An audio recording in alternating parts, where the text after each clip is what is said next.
اسمي أنور العوضي. اسمي يوسف سمير. ضياء. حبيبة. هلا. إيمان مختار. ميرنا محمد. بدرس. الاثنين بشتغل وبدرس. شغل محاسب في إيناي. في مدرسة فوتوغرافر. لا أنا في الاتش ار، بس من الاتش ار الطيب. جاي أتعلم، ما هو كله تعليم. جنب شغلي كده حابب يبقى فيه حاجة، يعني دايما الواحد بيبقى عايز يبقى عنده البرايفت بيزنس بتاعه. فقلت إن أنا عندي كاميرا وما بستخدمهاش، فقلت ابتدي أتعلم عليها أو يعني أخد الخطوة دي وأشوف أطلع صور أحسن. يعني دي مش هوايتي بس على قد ما هي كمان أنا عاوزة أتوظف فيها، لأن دي حاجة أنا بحبها جدا جدا جدا وبعرف أطلع فيها الحاجة اللي أنا بحبها.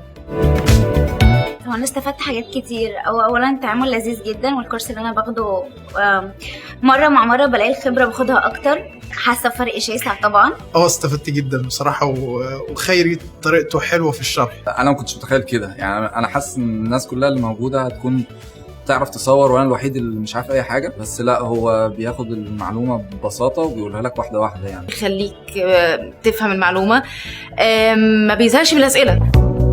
I guess هاخد 2 courses. هاخد Lightroom ولايتنج، بس اكيد اللايتنج قبل Lightroom. يعني حابه اخد في الفوتوشوب، يعني مستقبلا ان شاء الله بعد ما اكد شويه على نفسي في التصوير. الفيديوغرافي عايزه ادخل فيه. من عن طريق الفيسبوك كنت بعمل سيرش كتير على اماكن اخد فيها كورس. يعني عن طريق فوتوغرافر اسمه ايمن نور. انا متابعاكم بقالي كتير جدا، اتاكد عليا اكتر ان هي مكان محترم لما كنت بتابع احمد سعيد. هكمل اكيد مع CBC لان الخدمات لذيذه جدا، المكان نفسه لذيذ. كمان الرحلات اللي بيعملوها، عايزه اطلع رحله، يعني بيعجبني الصور اللي بياخدوها في الرحلات قوي. كل حاجه كانت لطيفه، ايفن الستاف، الناس اللي قاعده بره، كل حاجه. لا كلكم، بص انا قلت حاجه حلوه. انا كنت كاتبه قبل كده على الابلكيشن بتاعكم، كنتوا كاتبين ايه اكتر حاجه؟ انا بحبكم كلكم جدا يعني.